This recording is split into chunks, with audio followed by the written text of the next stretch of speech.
আজ যে ছোট গল্পটি পাঠ করে শোনাবো তার নাম অন্য এক বসন্ত। গল্পটি লিখেছেন ব্রততী সান্যাল। ওগো নির্মলা, শুনছো? আমাদের তিন্নির জন্য একটা ভালো পাত্র পাওয়া গেল অবশেষে। কাল বিকেলেই দেখতে আসবে ওর মাকে নিয়ে। মিহিরবাবু সউৎসাহে ঘোষণা করতে করতে বাজারের ব্যাগ হাতে বাড়ি ঢোকেন। যাক বাবা, গিয়েছিলে তো বাজারে আলু পটল কিনতে, তা একেবারে পাত্র খুঁজে বাড়ি এলে? নির্মলা দেবী প্রচণ্ড অবাক হয়ে বলে ওঠেন। কথাটা তিন্নির কানেও গেছে। সে নিজের ঘর ছেড়ে তড়িঘড়ি করে বেরিয়ে আসে। তার আপন ভোলা বাবা আবার কাকে জোটালো কে জানে। পাত্রের খোঁজ তো সেই কবে থেকেই চলছে, যোগ্য কাউকে পাওয়া যাচ্ছে কই। আরে হ্যাঁ, আমার পুরনো ছাত্র দেবমাল্য বরাবরই খুব মেধাবী ছিল। ক্লাসে ফার্স্ট হতো। বাংলায় পিএইচডি করে সদ্য একটা কলেজে প্রফেসর হিসেবে যোগদান করেছে। খুবই প্রতিভাবান ছেলে, দারুণ কবিতাও লেখে। বাবা তো মারা গেছেন কোন ছোটবেলায়, মা স্কুল টিচার ছিলেন। একা হাতেই মানুষ করেছেন ছেলেকে। আর সত্যি মানুষ করেছেন বটে। কি ভদ্র, নম্র, বিনয়ী। আমাকে দেখেই পায়ে হাত দিয়ে প্রণাম করল। ভেবেছিল আমি হয়তো চিনতে পারবো না এত বছর পর, কিন্তু আমার ওকে ভালোভাবেই মনে আছে। স্কুল ম্যাগাজিনে কমবার ওর লেখা বেরিয়েছে নাকি? স্কুল জীবনে খুবই শান্ত নির্বিবাদী ছিল। এখন তো দেখছি ব্যক্তিত্বটা আরো সুন্দরভাবে প্রস্ফুটিত হয়েছে। আমি আমার মেয়ের কথা বলতে প্রথমে তো খুবই লজ্জা পাচ্ছিল, তবে আমার অনুরোধ ফেলতে পারিনি অবশেষে। ঠিক এই রকম পাত্রই তো চেয়েছিলাম আমার উচ্ছৃঙ্খল মেয়েটার জন্য। ভগবান ঠিক পাইয়ে দিলেন দেখো। মিহিরবাবুর উৎসাহ আনন্দ যেন ধরে না আর। এদিকে বাংলার প্রফেসর শুনে তিন্নিত হয়ে গেছে। এই বিষয়টিকে সে মোটেই কোনোদিনই ভালো চোখে দেখেনি। স্কুল লাইফে তো কোনো মতে বাংলায় 5 নম্বরটুকু তুলতো, আর কবিতাগুলোর তো মাথা মুন্ডু কিছুই তার মাথায় এক বর্ণও ঢুকতো না। আর বাবা কিনা শেষমেশ এক বাংলার প্রফেসর তথা কবিকে ধরে আনলেন তার জন্য। এর চেয়ে বিরক্তিকর ও দুর্ভাগ্যজনক ঘটনার কী বা হতে পারে। সে তো স্বপ্ন দেখেছিল এক স্মার্ট, হ্যান্ডসাম অ্যান্ড ড্যাশিং রাজপুত্রের। তিন্নিকে বাইকের পিছনে বসিয়ে শাঁসা করে এক অভূতপূর্ব রূপকথার রাজ্যে উড়িয়ে নিয়ে যাবে। সেই স্বপ্ন কি আদৌ পূরণ হবে কোনোদিন? না, বাবার উপর তিন্নির ভরসা করাটাই ভুল হয়েছে। কলেজ লাইফে প্রেম না করে কেবল পড়াশোনা করলে বোধহয় এইরকম দুর্ভাগ্যের মুখেই পড়তে হয়। মাল্টিন্যাশনাল কোম্পানিতে চাকুরিরত সুন্দরী ও স্টাইলিশ ইঞ্জিনিয়ার পাত্রীর সাথে বাংলার প্রফেসরের বিয়ে মোটেই মানাবে না।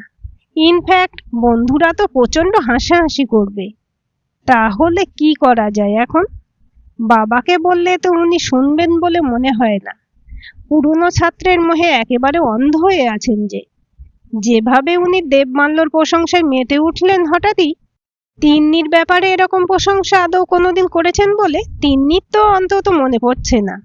কবি বলতেই তিন্নি মানুষ চোখে দেখতে পাচ্ছে দাড়ি মুখ ও কাঁধে লম্বা ঝোলাওয়ালা কোঁচকানো ধুতি পাঞ্জাবি পরা আস্ত একটা উজবুককে। এই বিয়েটা তিন্নিকে আটকাতেই হবে, যেমন করেই হোক। দেবমাল্যর দাড়িটা অবশ্য যতটা লম্বা বলে তিন্নি আশা করেছিল ততটা লম্বা নয়, তবে দাড়ি কিন্তু আছে এক মুখ। ঝোলাটা নেই অবশ্য, আর থাকলেও পাত্রী দেখতে এসেছে বলে নিয়ে আসেনি হয়তো। আবার সাদা পাঞ্জাবি পায়জামা পরে আসা হয়েছে। কেন বাপু, জিন্স আর টি শার্ট তিন্নির কি ভালোই না লাগে? সেটা পরা যেত না? আর পাঞ্জাবি বুঝি অন্য রঙের কিনতে পাওয়া যায় না বাজারে? বুড়োটে লাগছে, সেটুকু বুঝি খেয়াল নেই? কি শান্ত রে বাবা! এত শান্ত ছেলেকে তো তিন্নি আধ ঘন্টার বেশি সহ্যই করতে পারবে না। সারাটা জীবন তো দূরে থাক। আহা, কি নিরীহ চাহনি! যেন ভাজা মাছটা উল্টে খেতে শেখেনি এখনো। আচ্ছা, এ কলেজ ছাত্র পড়ায় কি করে? ছাত্রছাত্রীরা আওয়াজ দেয় না? কি নিয়েই বা কবিতা লেখে? কিভাবে নিপাট ভালো মানুষ সেজে বসে থাকা যায় সেই নিয়ে বুঝি। সত্যি সাবজেক্ট হিসেবে ওই ম্যাডামেরা বাংলায় ক্যাবলাটার জন্য একদম পারফেক্ট। এদিকে দেবমাল্যর মায়ের তো তিন্নিকে দারুণ পছন্দ হয়ে গেছে, আর হবে নাই বা কেন? ওর মতো সুন্দরী দুনিয়ায় আর কটাই বা আছে। তার উপর মায়ের জোড়াজড়িতে আজ আবার হলুদ রঙের ঢাকাইটা গায়ে চড়িয়েছে খুব অনিচ্ছা সত্ত্বেও। দিদি, মেয়ে তো আপনার ভারী লক্ষ্মীমন্ত। আমার ওকে খুব পছন্দ হয়েছে। ভদ্রমহিলা বারবার বললেন তিন্নির মাকে। হ্যাঁ, কতটা লক্ষ্মীমন্ত সেই ব্যাপারে আপনার কোনো ধারণাই নেই। উডনটবি শাশুড়ি মা, তিন্নি মনে মনে বলে ওঠে। দেবমাল্য অবশ্য খুব একটা বেশি বা চেয়ে দেখেনি। তিন্নি বরং ওকে আর চোখে অনেকবারই জড়িয়ে পড়ে নেওয়ার চেষ্টা চালিয়েছে। আমাদের কথাবার্তা তো বেশ অনেকক্ষণ ধরেই হলো। এবার ওদের দুজনকে একে অপরের সাথে খানিকক্ষণ নিভৃতে কথা বলতে দিলে ভালো হয় বোধহয়। দেবমাল্যর মা ইতস্তত করে বলে ওঠেন। তিন্নি সহসা মনে মনে উৎসাহিত হয়ে ওঠে। চরম উত্তেজনায় যেন ফুটতে থাকে। এই তো চরম সুযোগ। এইবার তিন্নি তার মোক্ষম অস্ত্রটি নিক্ষেপ করতে চলেছে, যাতে কবি দেবমাল্য একেবারে ধরাশায়ী হয়ে ভূপতিত হয়। মনে মনে বেশ খানিকটা হেসে নেয়। আপনাকে একটা অনুরোধ করতে পারি দেবমাল্য বাবু? তিন্নি মাথা নিচু করে অত্যন্ত নিম্ন স্বরে জিজ্ঞেস করে। কি রকম অনুরোধ বলুন তো? দেবমাল্য খানিকটা অবাক হয়ে প্রশ্ন করে। তিন্নি যে কিছু একটা বলবে বলে অনেকক্ষণ ধরে ছটফট করছে, সেটা সে অনেক আগেই আন্দাজ করতে পেরেছিল খানিকটা। আপনি দয়া করে বিয়েতে রাজি হবেন না। আমি অন্য একজনকে ভালোবাসি, আর জন্ম জন্মান্তর তার সাথেই থাকতে চাই। তাকে ছাড়া আমি বাঁচব না, বিশ্বাস করুন। তিন্নি কাঁদো কাঁদো স্বরে বলে ওঠে। সে যে এত ভালো অভিনয় করতে পারে নিজেই কি জানতো? কোনো মতে হাসি চেপে এখন শুধু নাটকটা চালিয়ে যেতে হবে খানিকক্ষণ, তাহলেই কেল্লা ফতে। তা সেই কথাটা আপনার বাবাকে বলেননি কেন? দেবমাল্য অত্যন্ত গম্ভীর স্বরে প্রশ্ন করে। বলবো তো নিশ্চয়ই, আসলে বাবা খুব রাগী মানুষ, তাই সাহস করে বলে উঠতে পারছি না। আসলে ও তো অন্য ধর্মের, তাই বাবা এত সহজে মানবেন কিনা জানি না। আপনি দয়া করে কিছু একটা অজুহাত দিয়ে বিয়েটা ভেঙে দিন প্লিজ, তাহলেই আমার অত্যন্ত উপকার হবে। বাকিটা আমি ঠিক ম্যানেজ করে নেব। তিন্নির কথা শেষ হওয়া মাত্রই দেবমাল্য হনহন করে ঘর ছেড়ে বেরিয়ে যায়। তিন্নি তখন হাসিতে পেট ফেটে যাচ্ছে।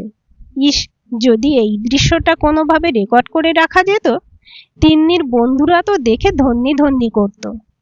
গতকাল সারাটা রাত জেগে সে এই প্ল্যানটা বার করেছে কবি মশাইয়ের হাত থেকে পরিত্রাণ পাওয়ার জন্য, আর আয়নার সামনে দাঁড়িয়ে অভ্যাসও করেছে। তবেই না এত নিখুঁতভাবে পারফর্ম করতে পারলো। তবে বাইরে গিয়ে সকলের সামনে দেবমাল্য আসল কথাটা ফাঁস করে দেবে না তো? বা যদি বিয়েটা ক্যান্সেলই না করে? তিন্নি তক্ষুনি ছুটল নাটকের অন্তিম পর্যায়টা দেখবে বলে। ওর বুকের ধুকপুকানি ততক্ষণে ভালো মতোই শুরু হয়ে গেছে। দেবমাল্য আর তিন্নির বিয়েটা ভেঙে গেছে বেশ কয়েক মাস হয়ে গেল। তিন্নির ঘর থেকে হনহন করে বেরিয়ে সদর ঘরে পা রেখে দেবমাল্য যখন দৃপ্ত কণ্ঠে ঘোষণা করল, কিছু ব্যক্তিগত কারণে আমার পক্ষে তিন্নিকে বিয়ে করা সম্ভব হবে না, তখন বাকিরা তো বটেই, তিন্নি পর্যন্ত চমকে উঠেছিল।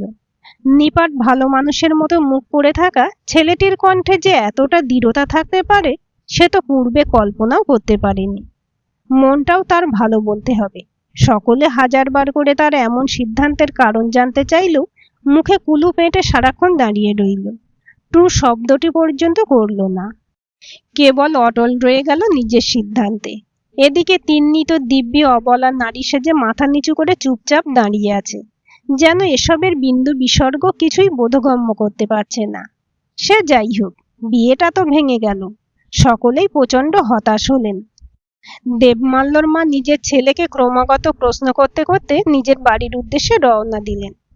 তিন্নির বাবা কিছু একটা গন্ডগোল আন্দাজ করে তিন্নির দিকে কটমট করে চেয়ে রইলেন খানিকক্ষণ। ও নির্মলা দেবী ঠাকুর ঘরে গিয়ে মেয়ের ভালো বিয়ের জন্য প্রাণপণ ঈশ্বরের কাছে প্রার্থনা করতে লাগলেন। দুর্গোৎসবের সমাপ্তি ঘটেছে বেশ কয়েক সপ্তাহ আগে। শীতের আলতো ও আদুরে আমেজে শহর কলকাতা আবিষ্ট, আর তিন্নি ব্যস্ত নিজের অফিস প্রজেক্টের কাজ ও বন্ধু বান্ধবদের নিয়ে। দিব্যি কেটে যাচ্ছিল ওর অগোছালো জীবনের রং বেরঙের দিনগুলি। প্রেম বা বিয়ে কোনোটাই ওর দ্বারা হবে না বলেই মোটামুটি ধরে নিয়েছে সে। যাকগে, সবার জীবনে সবটা হয় বলে কেউ তার দিব্যি দিয়ে রাখেনি রে বাবা। তবে হ্যাঁ, নির্মলা দেবী ও মিহির বাবু কিন্তু হাল ছাড়েননি এখনো। পাত্র খুঁজেই চলেছেন প্রতিনিয়ত, কখনো খবরের কাগজে বিজ্ঞাপন দিয়ে, কখনো বা নিজেদের চেনাশোনার মধ্যেই। তবে কাজের কাজ আর কিছুই হচ্ছে কই। তিন্নি, শোন না, বলছিলাম আজ বিকেলে একটা জায়গায় ঘুরতে যাবি আমার সাথে প্লিজ? অফিসে সহকর্মী রুনার কথায় জিজ্ঞাসু দৃষ্টিতে তার দিকে তাকায় তিন্নি। রুনা মেয়েটু তিন্নির চেয়ে বেশি চঞ্চল ও প্রাণবন্ত। সবে মাস দুয়েক হলো চাকরিতে জয়েন করেছে। তিন্নির সাথে বন্ধুত্বটা ইতিমধ্যে বেশ ভালোভাবেই গড়ে উঠেছে। দীর্ঘদিনের প্রেমিকের সাথে সম্পর্কটা সদ্য ভেঙে যাওয়ায় কয়েকটা দিন অবশ্য একটু মুষড়ে পড়েছিল। তবে এখন আবার দিব্যি হাসি ঠাট্টা শুরু করেছে যখন তখন। প্রেম ভাবটা কেটে গিয়েছে বোধহয়। কোথায় যাওয়ার কথা বলছিস রে রুনা? তিন্নি প্রশ্ন করে। আরে ওই একটা ফেস্টিভ্যাল মধ্য কলকাতায়, তোর খুব ভালো লাগবে দেখিস। আমার স্কুলের দুই বান্ধবীর সাথে যাওয়ার প্ল্যান ছিল আজ বিকেলে, কিন্তু দুজনেই ক্যান্সেল করে দিয়েছে এক এক করে। তুই চল না প্লিজ। একা একা কি এইসব জায়গায় যেতে ভালো লাগে? তুই বল। রুনার কাতর চাহনি দেখে মায়া হয় তিন্নির। বলে, আচ্ছা সে না হয় যাব, কিন্তু কিসের ফেস্টিভ্যাল সেটা তো বলবি নাকি? ফুড ফেস্টিভ্যাল রে। রুনার সংক্ষিপ্ত উত্তর। খাবারের কথা শুনেই মুহূর্তে জিভে জল চলে আসে তিন্নির। কল্পনায় নানা রকম সুস্বাদু খাবার দেখতে থাকে সে। তাহলে তো যেতেই হবে একবার, মনে মনে স্থির করে সে। এই রুনা, তুই তো বললি আমায় কোনো এক ফুড ফেস্টিভ্যালে নিয়ে যাচ্ছিস, কিন্তু এটা কোথায় নিয়ে এলি বলতো? এখানে তো দেখছি বেশ রমরমিয়ে বইমেলা চলছে, আর দূরের ওই স্টেজটায় কি হচ্ছে শুনি? বাই এনি চান্স সাহিত্য সভা টাইপের কিছু নাকি? তিন্নি ভারী অবাক হয়ে প্রশ্ন করে। হ্যাঁ, মানে এটা সাহিত্য সভাই। আগে জানলে তুই কিছুতেই আসতিস না বলে আমি বলেছিলাম ফুড ফেস্টিভ্যাল। তবে পুরোপুরি মিথ্যে বলিনি। ফুড ফেস্টিভ্যাল কিন্তু হচ্ছে একটা, ওই পাশের গলিতে। তুই চাইলেই ঘুরে আসতে পারিস। তিন্নির এবার প্রচন্ড বিরক্ত লাগছে। রুনা কিনা শেষমেশ তাকে একটা সাহিত্য সভায় এনে হাজির করলো। ইস, কেন যে আসতে রাজি হলো সে। খানিক রাগত স্বরে সে বলে ওঠে, তুই তো জানিস রুনা, আমার বাংলা সাহিত্যের ব্যাপারে বিন্দুমাত্র আগ্রহ নেই। তবু কেন টেনে আনলি বলতো? আর তোরই বা বাংলা সাহিত্যের প্রতি এতটা অনুরাগ কবে জন্মালো বলতো? তুই কোনো রকম ঠাট্টা করছিস না তো? রুনা লাজুক হেসে উত্তর দেয়, না মানে ব্যাপারটা ঠিক তা নয় রে তিন্নি। আমি কিন্তু এখানে এসেছি একটা অন্য কারণে, মানে কবিতা শুনতেই। তবে বলতে পারিস বিশেষ একজনের। তুই যে কি বলছিস আমি কিছুই বুঝতে পারছি না রুনা। আমি এক্ষুনি বাড়ি ফিরে যাব। তিন্নি চলে যাওয়ার উপক্রম করতে রুনা তার হাতটা ধরে ফেলে। মিনতির স্বরে বলে, তিন্নি শোন না, আসলে কিছুদিন আগেই আমার সঙ্গে সোশ্যাল মিডিয়ায় এক তরুণ কবির আলাপ হয়েছে। ও অসাধারণ প্রেমের কবিতা লেখে রে। ওর ব্যক্তিত্বটাই অন্যরকম। আমার ওকে বড্ড ভালো লেগেছে। ইনফ্যাক্ট ওর আমন্ত্রণেই আজ আমার এখানে আসা। তবে কি জানিস, ও বড় সাদাসিধে। আজকালকার স্মার্ট ও আধুনিক ছেলেদের মতো ঠিক নয় রে। ভারী সরল ও আত্মভোলা। আর ঠিক এই কারণেই ও আমার আকর্ষণের কেন্দ্রবিন্দু হয়ে উঠেছে খুব অল্প দিনের মধ্যেই। জানিস, ওর চোখ দুটো কি অদ্ভুত মায়াময়। ওর কবিতার লাইনগুলো কি গভীর। মনে হয় ওই লাইনগুলির মধ্যে চিরতরে হারিয়ে যায়। He is really so unique Tinni. ওকে না পেলে আমি কিছুতেই বাঁচতে পারবো না রে। কিন্তু আমি সত্যিই বুঝতে পারছি না ওকে আমার মনের কথাটা ঠিক কি উপায়ে জানাবো। আমি কিন্তু আদৌ জানি না যে ও আমাকে পছন্দ করে কিনা। বড্ড চুপচাপ যে। শোন না, তুই আমাকে এই ব্যাপারে একটু হেল্প করবি প্লিজ? আমি তোর কাছে চিরকৃতজ্ঞ থাকব। রুনা কাতর স্বরে বলে ওঠে, এইসবে কেন আমায় জড়াচ্ছিস? আমার দ্বারা কিন্তু এইসব ফালতু কাজ একেবারেই হবে না, বলে দিলাম আগে থেকেই। যাই হোক, কবি মশাইয়ের নামটা কি শুনি?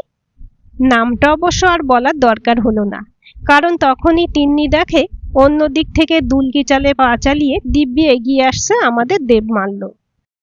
আঙুলটা তার দিকে সহসা তাক করে ঘাস ফড়িংয়ের মতো লাফাতে লাফাতে রুনা বলে ওঠে, চেয়ে দেখ তিন্নি, ওই হলো আমার স্বপ্নের রাজপুত্র।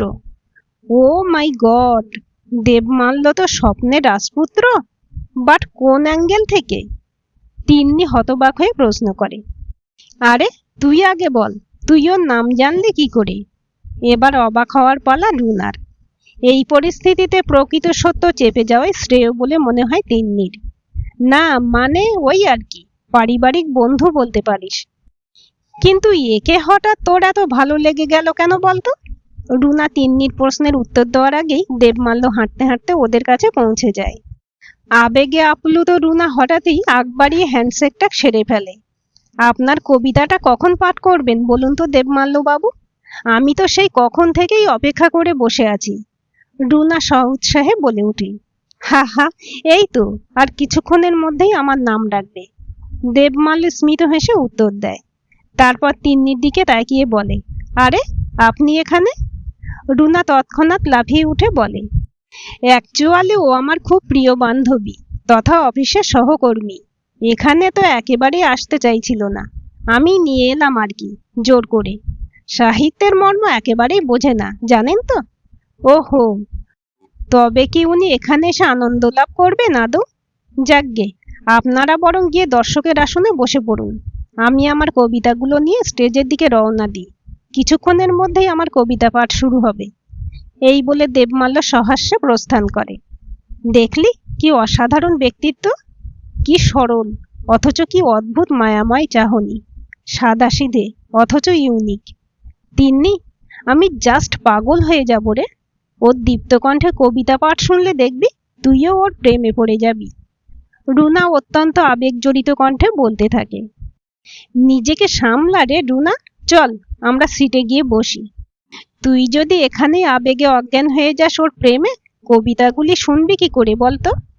তিন্নি কোনো মতে হাসি চেপে বলে ওঠে, ওই নিপাট ভালো মানুষ সেজে থাকা শান্ত ভদ্র ছেলেটা এত সুন্দর কবিতা পাঠ করতে পারে এত দীপ্ত কণ্ঠস্বরে?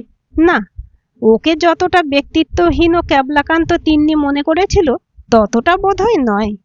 আর প্রতিভাও তো দিব্যি আছে। তিন্নি তো আজ অবধি কোনো কবিতার মর্মার্থ বোঝার চেষ্টা করেনি। বাংলা সাহিত্যের মোটা মোটা কোনো বই উল্টে পাল্টেও দেখেনি। তবে এই প্রেমের কবিতাগুলি কিন্তু বেশ লাগলো ওর। আরও বোধহয় দেবমাল্যর অসাধারণ বাচনভঙ্গির জন্য। বিয়েটা বোধহয় না জেনে বুঝে ক্যান্সেল না করলেই হতো। তিন্নি তো তখনই দেখেছিল ছেলেটার মধ্যে একটা দৃঢ়তা আছে। তাহলে কি আর একটু বিবেচনা করে দেখা যেত না? আর একটু অপেক্ষা করলে হতো না? বাংলার প্রফেসররা কি সবসময় বেরসিক হয়?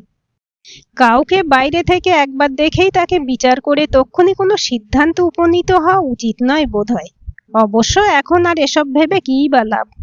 এখন রুনা দেবমাল্যর প্রেমে আত্মহারা, ওকে না পেলে বাঁচবে না বলছে। এটাই তো সবচেয়ে গুরুত্বপূর্ণ বিষয়। কিন্তু তিন্নি কিছুতেই বুঝে উঠতে পারছে না ওর হঠাৎ একটু একটু খারাপ লাগছে কেন। কাল সকালে ফ্রি আছিস নাকি তিন্নি? হোয়াটসঅ্যাপে রুনার টেক্সট দেখে তিন্নি রিপ্লাই করে, হ্যাঁ রে, কাল তো রবিবার, ফ্রি আছি। কেন বলতো? একটা জায়গায় যাব, মানে দেবমাল্যই নিয়ে যাবে। বাট তুইও চল না প্লিজ, রুনা অনুরোধ করে। আমায় বারবার কেন এই বিষয়ে জড়াচ্ছিস বলতো রুনা? তোরা দুজন ঘুরে আয় না। তিন্নি বিরক্ত হয়ে উত্তর দেয়, এই শেষবার তিন্নি প্লিজ, আমাদের তো সেটিংটা এখনো পুরোপুরি হয়নি। বাবা মাকে বলেছি যে বন্ধুদের সাথে ঘুরতে যাচ্ছি, তোর নামও বলেছি। আর তুই গেলে আমার বেশি ভালো লাগবে। সো তোকে তো যেতেই হবে বুঝলি? আর তোর ভালোও লাগবে রে, আমি নিশ্চিত। ব্যাস, তিন্নিকে অনিচ্ছা সত্ত্বেও রাজি হতেই হয়। সুদূর বারুইপুরে একটি ছোট অনামী অনাথ আশ্রম। দেবমাল্য তিন্নি ও রুনাকে সেখানেই নিয়ে গেল। সে প্রতি সপ্তাহেই ওখানে নিয়ম করে যায়। শিশুগুলির খোঁজ খবর নেয়, ওদের সাথে সারাদিন খেলা করে, আবার ওদের যত্ন করে খানিকক্ষণ পড়ায়। অনাথ ও অসহায় শিশুগুলি ওকে যে কতটা ভালোবাসে, কতটা আপন মনে করে, তা তো ওদের প্রতিক্রিয়াতেই বুঝে গেল তিন্নি। দেবমাল্য ওদের সাথে শিশুর মতো মিশে যাচ্ছিল, দৌড়ে দৌড়ে খেলা করছিল। আর তিন্নি বিশ্ব সংসার ভুলে শুধু দু চোখ মেলে ওকেই দেখছিল। একটা সাদাসিধে মানুষ এতটা অসাধারণ হতে পারে? তথাকথিত শান্ত ও নিরীহ মানুষটি শিশুদের সংস্পর্শে এসে কি অসম্ভব প্রাণবন্ত চঞ্চল হয়ে উঠেছে। ওর মায়াময় চোখ দুটোই কি অদ্ভুত একটা খুশির ছোঁয়া দেখতে পাচ্ছে তিন্নি। ছেলেটা সত্যিই বড় ইউনিক। কিন্তু ও তিন্নির দিকে ফিরেও তাকাচ্ছে না, বরং রুনার সাথেই বেশি গল্প করছে বলে মনে হলো তিন্নির। অবশ্য না তাকানোই তো স্বাভাবিক, তাই না? দেবমাল্য তো জানে তিন্নি কমিটেড, ও অন্য কারোর স্ত্রী হতে চলেছে। তিন্নি তো চরম বোকামিটা প্রথম দিনই করে ফেলেছে। ওদের দুজনের মাঝে তিন্নির বড্ড অসহায় ও বঞ্চিত মনে হতে লাগলো হঠাৎই। রাত্রি এখন গভীর, কিন্তু তিন্নির চোখে ঘুম আসছে কই। দেবমাল্যর মায়াময় চোখ দুটো, ওর প্রাণবন্ত ভঙ্গি ও সরল হাসিটা বারবার মনে পড়ে যাচ্ছে। ওর দীপ্ত কণ্ঠস্বরটা কানের কাছে ক্রমাগত বেজে উঠছে যেন। মোহাবিষ্ট হয়ে চোখ বুজে শুয়ে আছে তিন্নি। দেবমাল্য নামক কোনো এক অচেনা ফুলের রেণু যেন তার হৃদয় ও মস্তিষ্কে কেউ যত্ন করে মাখিয়ে দিয়েছে। কোলবালিশের মধ্যে মুখ গুঁজে নবপ্রেমের নেশাগ্রস্ত তিন্নি মনে মনে বিড়বিড় করে ওঠে, ভালোবেসে ফেলেছি তোমায় দেবমাল্য, খুব ভালোবেসে ফেলেছি। হঠাৎই হোয়াটসঅ্যাপে নতুন বার্তা আসার শব্দে তার ঘোরটা কেটে যায়। He said yes Tinni, he loves me too. Debmalya আমায় ভালোবাসে। I am so happy right now. রুনার বার্তা, অসংখ্য খুশির স্মাইলি সহযোগে। তিন্নির বুকটা বুঝি এবার সত্যিই ফেটে যাবে। দেবমাল্য কেন এত সহজে রাজি হয়ে গেল রুনার প্রস্তাবে? সুন্দরী মেয়ে দেখলেই বুঝি প্রেম প্রস্তাবে রাজি হয়ে যেতে হবে? তিন্নি তো ওকে একেবারে অন্যরকম মনে করেছিল, সকলের চেয়ে অনন্য, অথচ সেও গতানুগতিকভাবে একটা মেয়ের প্রেমে পড়ে গেল। পরক্ষণেই অবশ্য মনে হয় তার ঠিকই তো করেছে দেবমাল্য। তিন্নিই তো বারবার অনুরোধ করেছিল ওকে বিয়েটা ভেঙে দিতে, সেই জন্যই তো ও আজকে অন্য একটা মেয়েকে ভালোবাসছে, তার প্রস্তাবে রাজি হয়েছে। অন্যায় তো কিছু করেনি, হয়তো সত্যিই খুব ভালোবাসে রুনাকে। আয়নার সামনে দাঁড়িয়ে নিজেকে জরিপ করতে থাকে তিন্নি। আচ্ছা, রুনা কি ওর চেয়েও বেশি সুন্দরী? সারাটা রাত এভাবেই এক অদ্ভুত অস্থিরতায় কেটে যায়, এক ফোঁটা ঘুমও আসে না ওর চোখে। ইন্দ্রের সাথে আমার আলাপ নবম শ্রেণীতে পড়াকালীন, ওই বছরই আমি ওর স্কুলে ভর্তি হই। ইন্দ্র ধনী শিল্পপতির একমাত্র সন্তান। আমার বাবা নেই, মা তো সামান্য প্রাইমারি স্কুলের শিক্ষিকা। তবুও বন্ধুত্বটা গড়ে উঠল ধীরে ধীরে, বোধহয় বিধাতা পুরুষের ইচ্ছেতেই। অমোঘ এক আকর্ষণে আমরা দুই বন্ধু ক্রমে জড়িয়ে পড়ছিলাম। একসাথেই হয়তো খেলাধুলা, পড়াশোনা, গল্পগাছা, হাসি ঠাট্টা সবকিছুই। কিন্তু বাদ সাধল পরীক্ষার রেজাল্ট। এতদিন যাবৎ স্কুলের প্রায় প্রত্যেকটা পরীক্ষায় শীর্ষস্থানে নাম থাকতো ইন্দ্রর, তবে এবার দৃশ্যটা খানিক বদলে গেল। শীর্ষস্থান দখল করলাম আমি। আর শুধু ওই একটি পরীক্ষায় নয়, স্কুল জীবনের বাকি সব কটা পরীক্ষা, এমনকি মাধ্যমিকেও ওর চেয়ে বেশি নম্বর পেলাম আমি। ইন্দ্রর ইগোয় প্রত্যেকবারই দারুণ আঘাত লাগতে শুরু করলো। ও বড় লোকের সন্তান, আমি সামান্য নিম্ন মধ্যবিত্ত। ওকে হারিয়ে দেওয়া কি আমায় আদৌ মানায়? তবে এত গভীর বন্ধুত্বটা আমি নষ্ট হতে দিইনি। ওকে ক্রমাগত বোঝাতাম যে আমাদের বন্ধুত্বে এইসব তুচ্ছ বিষয় তুলনা সম্পূর্ণভাবেই গুরুত্বহীন।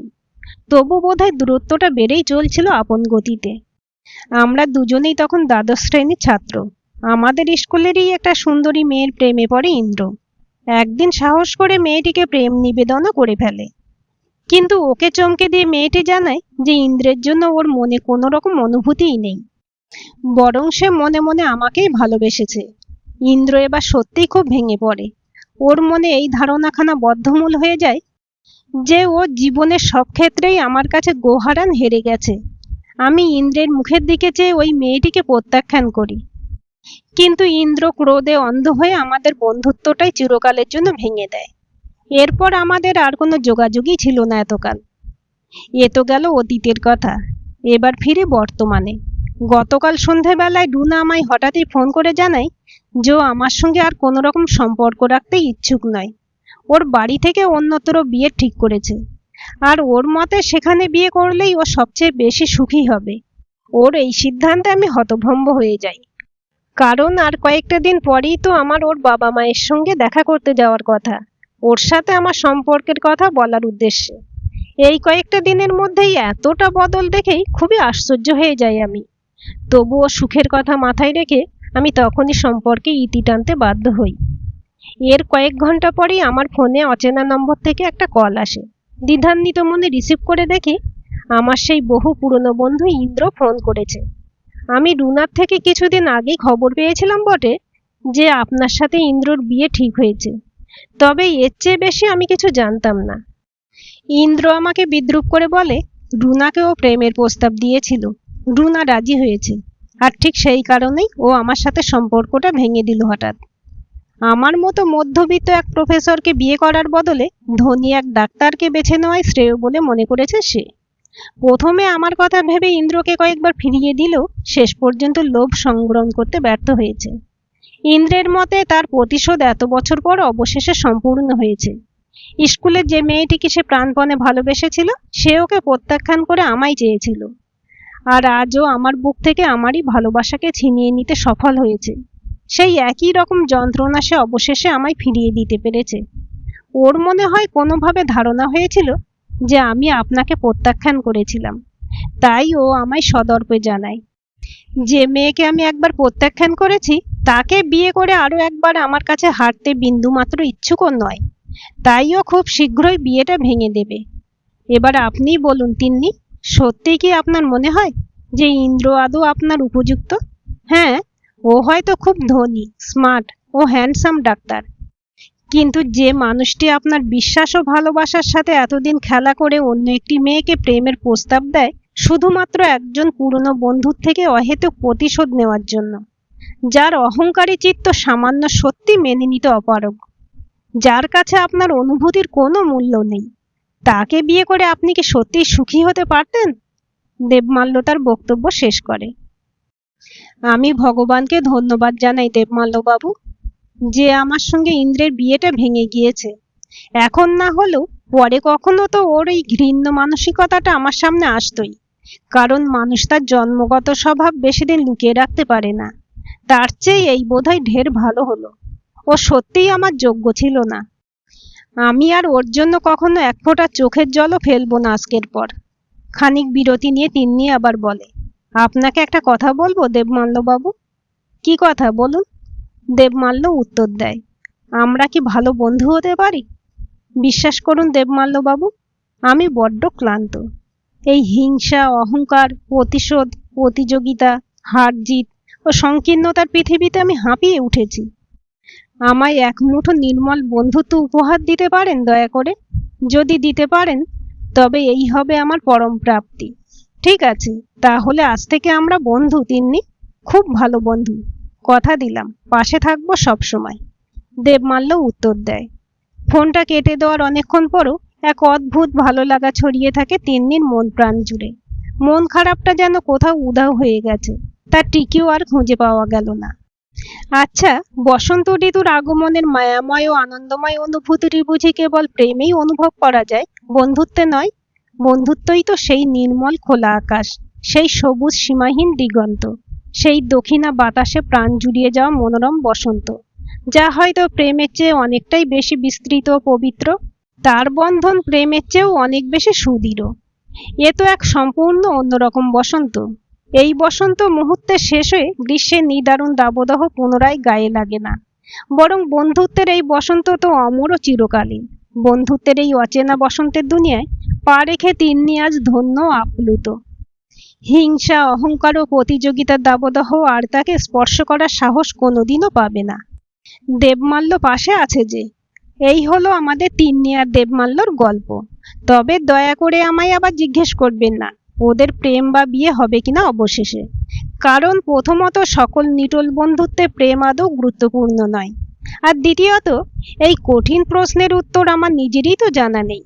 ওদের এই নববন্ধুত্বের পরিণতি না হয় ওরাই ভবিষ্যতে ভেবেচিন্তে ঠিক করুক, বা সিদ্ধান্ত নিন আপনারাই।